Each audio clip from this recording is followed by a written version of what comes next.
These would be the best tactics for FC26. Unfortunately, I can't show you the game yet because it's too early. But videos will be coming very soon when the game does come out.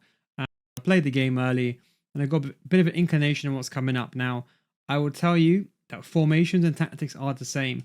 We know this. There's a few things that they've changed, and that's a few things like roles. So they have like an inverted wing back, which kind of plays like how Lewis Skelly did for both left back and right back, like Lewis Skelly played against Man City last year.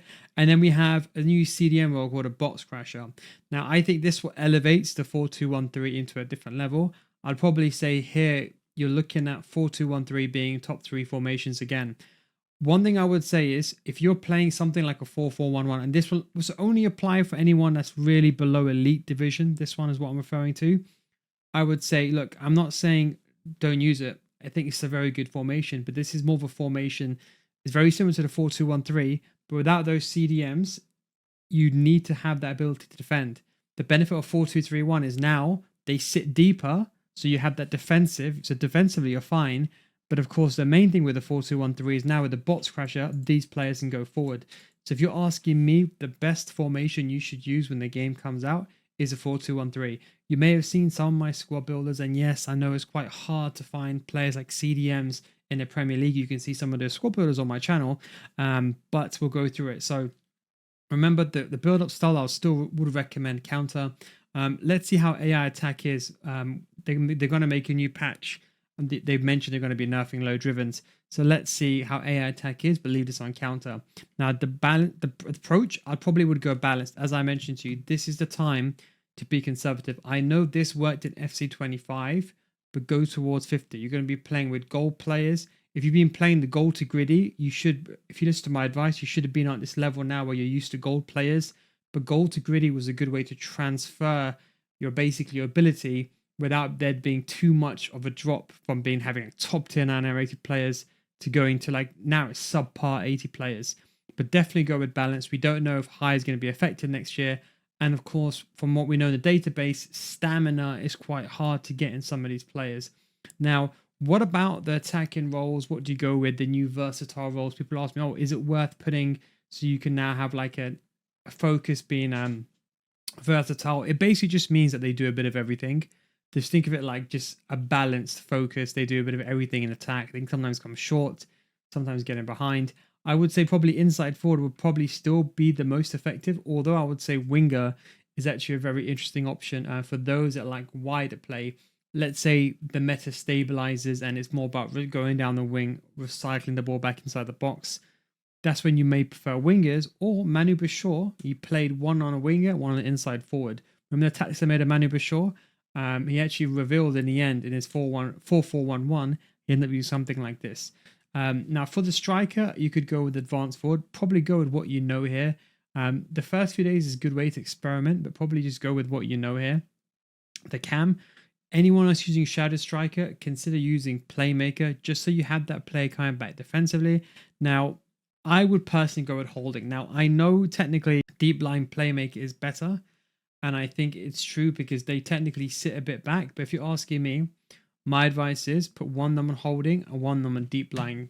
One of them on holding and one of them on a box crasher. Now, in case you're wondering, why am I asking one on holding and one on box crasher? Remember I explained to you the 4-4-1-1.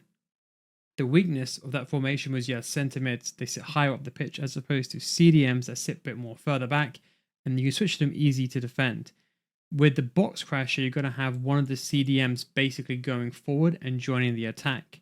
Then you have the player holding at the back. So that way you have one attacking CDM and you can push this player forward without any L1 triggers. And then you have one CDM that sits. So your most defensive players, if you're making squad builders right now, your most defensive player, let's say the historical Kante DM will sit. And then your CDM that goes forward, like let's say the historic Hullet, for example, will be the one that goes forward. That's something just to bear in mind. So consider getting here, if you're setting this up right now, look for CDMs that got good long shots, good shot power. I would say make use of the power shots and precision shots in FC26 if you have them enabled. But I would say definitely look for someone who's got those stats. If you can get someone with good finishing, even better. Now, just to give you an example, these are some stats that I'd recommend for some of the CDMs. By the way, you can see a full list of stats for every single position and what I recommend. So what stats for CDMs, minimum stats. You can see that on my Patreon series, if anyone's wondering. But you can see there's not that many players, and most of these are higher rating. But to get someone like Emre Can, who's got the shot power and has got the long shots, is quite hard. And you can see to get that sprint speed and the defensive awareness, it's very, very hard. You have to drop the stats. So if I drop the stats now, we're going to bring the defense awareness. So we brought the defense awareness down to 72, and you can see, if you remember that Belabor card, I talked to you about him in the squad build I made for the Premier League yesterday. Check that out. It's a cheap starter team for the Premier League. I talked about him being very underrated. Hopefully, I could talk about him a lot because he's 81 rated, so he's not going to be an overpriced card. But he will be a good example of someone that can play that ball going forward. And if you've got the power shot playstyle, even better. But you can see, for example, Sergio Dada, again, another very, very good card. And he has the ping passing, incisive pass, and the power shot playstyle. And you have players like Loftus-Cheek, we all know historically are very, very good cards, can play that box-to-box role. So these are just some cards to look out for. There isn't that many cards available. And you might have to, for example, drop some of the stats. You can even go with the shorter players. So a lot of the females, all the players in the women's league, they all have naturally good physicality.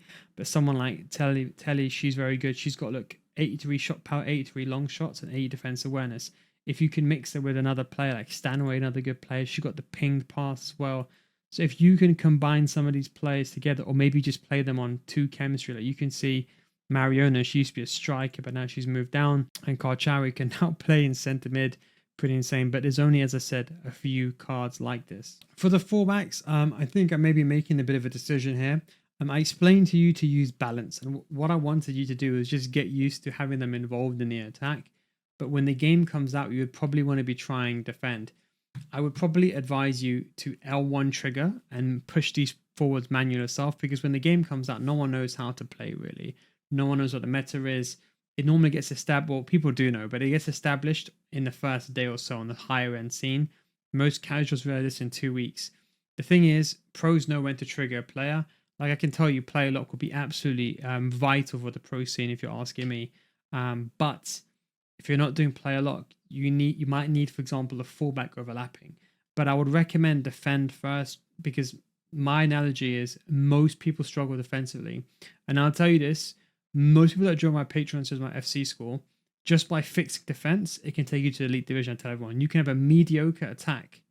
Like as Ferguson once said, defense wins you championships. You can have a mediocre attack, but if your defense is very good and is better than your opponents, most of the time you're going to win the game, because most goals are conceded due to bad defensive errors, bad mistakes. So I'd much rather you have a less attacking force, but you're able to win more.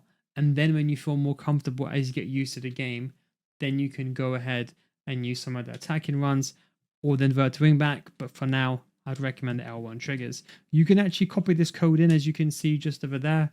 If you want to copy it, you don't have to use the winger. You know, I'm just going to release this code actually without the winger. That will be the code there. So it's golf hashtag 6@71 and sign Mike Quebec Charlie capital Alpha. The only thing you'll need to do when the game comes out is you will need to put one of these players, in particular the left hand side is what I like personally, but it depends up to you the way you attack. Like to have this side as the player that's joining the attack. In case you're wondering, by the way, why I like it like that, it's because I normally rotate the ball naturally down the right hand side, but if you're shooting from right to left, most of the time the bottom of the screen is going to be closer to you. So I like just naturally attacking down the bottom of the screen. When I'm on the top, I normally just attack on the top. I don't know, I can't explain why, but that's just my personal preference. It might be different for you. Just something just to bear in mind. Anyway, guys, I hope you enjoyed this video. And don't forget, if you want to learn about the FC roles, how they work, and you want to get ahead of the game before the game comes out, or maybe the game's already out, you just want to learn more about how each role works and how effective they are, you can come join my Patreon series where we have a dedicated FC roles and tactics section where you can see how all the roles work, all the new ones inside FC26. And of course, you have all my other videos. My FC school there will be there. So of course, anyone that's looking to move up very quickly in levels, we've got the squad builders as well. And of course, we have all the modules and every single video from last year, hundreds of videos that you can go to. You want to know how to use the player lock? You can watch a video from last year. It's going to be the same in next year. Want to learn to do position lock pass? We have that as well. So everything will be there. And we're starting a new module, the mechanic abusing module. We're still going to teach you basic of football. Don't worry about that. We're not changing the fundamentals. We'll always teach you how to get to Elite Division with basic gameplay. But we're introducing a meta mechanics module for those that just want to play the game and just get to the top. This will only be available on my Patreon, where I'll be teaching mechanic abusing. I don't like to do it, but the amount of people that have been asking us to do it, I think like 80-90% of all audience have been asking us to do it every single year. So we'll keep the mechanics abusing module for the most effective techniques available. So if it's first time through ball, you will see it here. Position pass, you will see it here. If it is player lock, it will be here. But that is the video. Patreon link is down below in the description. Don't forget, if you don't get bet after 1 month, we will refund your money. It's a no guides guarantee. Thanks for watching. Take it easy. Catch you next time. Peace.